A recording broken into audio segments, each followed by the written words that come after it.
மக்கள் தொலைக்காட்சி நேயர்கள் அனைவருக்கும் அன்பு கலந்த நல்வணக்கம். தமிழ் சொல்லும் காவியம் என்ற நிகழ்ச்சியிலே தொடர்ந்து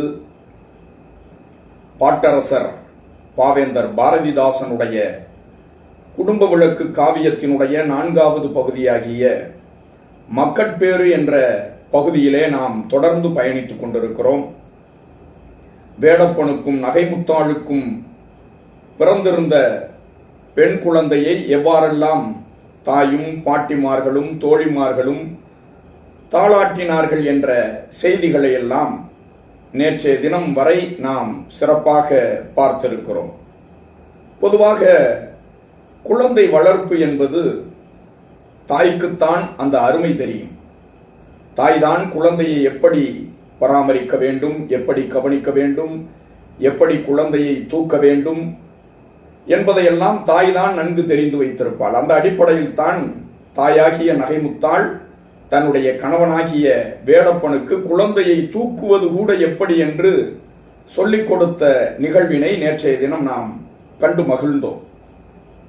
இப்பொழுது கடையிலிருந்து வந்த வேடப்பன் குழந்தையை பார்த்து தூக்க வேண்டும், அந்த குழந்தையோடு விளையாட வேண்டும், அளவலாவ வேண்டும் என்ற எண்ணத்தோடு விரைந்து வருகிறான். வந்து பார்த்த வேடப்பனுக்கு சிறிது வருத்தம் தான். ஏனென்றால் அவன் வருவதற்குள்ளாக குழந்தை தூங்கிக் கொண்டிருந்தது. தூங்கிக் கொண்டிருந்த குழந்தையிடம் சென்று வேடப்பன் பாச மொழிகளை உதிர்க்கின்றான். தேட கிடைக்காத திரவியமே, செல்வமே என்று அவன் பேசிக் கொண்டிருந்ததை பார்த்துவிட்டு குழந்தை எழுந்து விட்டது, அழுக ஆரம்பித்து விட்டது.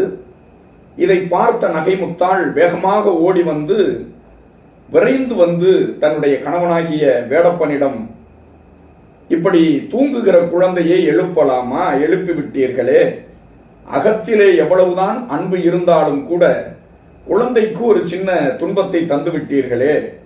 குழந்தை எப்பொழுதாவது தான் தூங்குகிறது, அந்த குழந்தையை தூங்க வைப்பதற்கே தாலாட்டு பாடல்கள் பல பாட வேண்டி இருக்கிறது. அப்படி தூங்கும் போது குழந்தையை எழுப்பலாமா என்று கேட்டவுடன் வேடப்பன் சற்று அதிர்ந்தவனாக கோபப்படுகின்றான். தூங்கும் போது எழுப்பினால் என்ன தவறு என்று கேட்டான். வேடப்பனுடைய கோபம் மேலும் அவனை கொதிப்படைய வைக்கிறது. ஒரு குழந்தையோடு விளையாடுவதற்கு நமக்கு அனுமதி இல்லையே, தன் மனைவி மறுக்கிறாளே, குழந்தையின் தாய் மறுக்கிறாளே என்று கோபித்துக் கொண்டு, உனக்கு மட்டும்தான் குழந்தையா, உனக்கு மட்டும்தான் குழந்தை மீது பாசமா, நான் வருகிறேன் என்று கோபித்துக் கொண்டு கடைக்கு சென்று விடுகிறான். இப்படி குழந்தைக்காக தன்னுடைய கணவரை, தன்னுடைய துணைவரை கோபித்துக் கொண்டு விட்டோமே என்று வருத்தம் உறுகிறாள் நகைமுத்தாள். இருந்தாலும் கூட குழந்தைக்காகத்தானே நாம் தன்னுடைய துணைவரோடு கோபித்துக் கொண்டோம். அவரும் அந்த குழந்தையிடம் பேச வேண்டுமே என்ற காரணத்திற்காகத்தானே நம்மிடத்திலே கோபித்துக் கொண்டார். ஆக குழந்தை பாசம் என்பது இருவருக்கும் பொதுவானது தானே என்று நினைத்து அந்த எழுந்த குழந்தையை கையிலே தூக்கி தோளிலே போட்டுக்கொண்டு ஆரேரோ ஆறாரோ என்றெல்லாம் பல பாடல்களை பாடி அந்த குழந்தையை தூங்க வைத்தால், அதற்கு பிறகு கடையிலிருந்து மீண்டு வந்தவன் மறுபடியும் அவன் குழந்தையை பார்க்கிற பொழுது அவனுடைய கோபங்கள் எல்லாம் குறைந்து விடுகின்றன. அதற்கு பிறகு இரவிலே தாய் இல்லற கடமைகளை எல்லாம் முடித்துவிட்டு தன்னுடைய குழந்தையோடு அந்த குழந்தையை இடது பக்கமாக அணைத்துக் கொண்டே தூங்கிக் கொண்டிருக்கிறாள் தாய். நள்ளிரவிலே பார்க்கின்றான் வேடப்பன், ஆகா, சற்று புரண்டு நம் மனைவி படுத்தால் கூட அந்த குழந்தையின் மீது புரண்டு படுத்தால் அந்த குழந்தைக்கு ஏதேனும் இடையூறு ஏற்பட்டு விடுமே, குழந்தை இன்னும் சொல்ல வேண்டும் என்று சொன்னால் நசுங்கி விடுமே என்றெல்லாம் கவலையுற்று விழித்துக் கொண்டே இருந்தவன் அதை எப்படியும் நிறுத்தியாக வேண்டும் என்று சொல்லி தொடுக்க பெற்ற மலர் இப்பொழுது வாடியதால் தூக்கி எறிய பெற்றிருக்கிறது. அதிலிருந்து ஒரு பூவை எடுத்து தன்னுடைய மனைவியின் மதிமுகத்திலே வீசுகின்றான். அவள் கண்டுகொள்ளவில்லை. எனவே இன்னொரு பூவை எடுத்து குழந்தையின் மீதாவது போட்டு அந்த குழந்தையை எழுப்பினால் அதற்கு பிறகு தன்னுடைய மனைவி எழுந்து சற்று தூரத்திலே படுத்துக் கொள்வாள் என்று கருதி குழந்தையினுடைய உடம்பிலே போடுகிறான். போடுகிற பொழுது அந்த பூவை அப்படியே அகற்றி விடுகிறாள் குழந்தையினுடைய தாயாகிய நகைமுத்தாள்.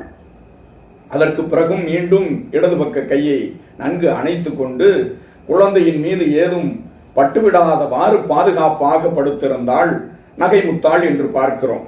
அப்பொழுதுதான் அவனுக்கு புரிகிறது, ஆகா, எண்ணத்திலும் சிந்தையிலும் தூக்கத்திலும் இன்னும் செயல்பாட்டிலும் குழந்தையை பராமரிக்கிற ஆற்றல் தந்தையரை காட்டிலும் தாய்க்குத்தான் அதிகம் இருக்கிறது என்பதனை நான் இன்றுதான் உணர்ந்து கொண்டேன் என்று ஒரு முடிவுக்கு வருகின்றான் வேடப்பன். அவன் சொல்லுகின்றான், எனக்கென்ன தெரியும் தாய்க்கும் இளங்குழந்தைக்கும் உள்ள மனத்திடை தொடர்பு மற்றும் வாயினால் பேசார் தாயும் தனது அருங்குழந்தை தானும் கண்ணாலும் மனத்தினாலும் தனித்து பேசிக் கொள்கின்றார் என்று போய் தான் துயின்றான் என்று பாவேந்தர் பாரதிதாசன் வேடப்பனுடைய மனநிலை குழந்தையை பற்றி உணர்ந்ததனை, தாய்தான் அந்த குழந்தையை அதிகம் கவனிக்கின்றாள் என்ற ஒரு உன்னத பண்பை வேடப்பன் உணர்ந்து கொண்டான் என்பதனை பாவேந்தர் பாரதிதாசன் நம்மையும் உணர வைத்து அழகுபடுத்தி இருக்கின்றார். எனக்கு என்ன தெரிந்துவிடும்? குழந்தையிடம் பாசத்தை காட்டுவேன், மனைவியிடம் பாசத்தையும் கோபத்தையும் காட்டுவேன், வேறு என்ன எனக்கு என்ன தெரியும்?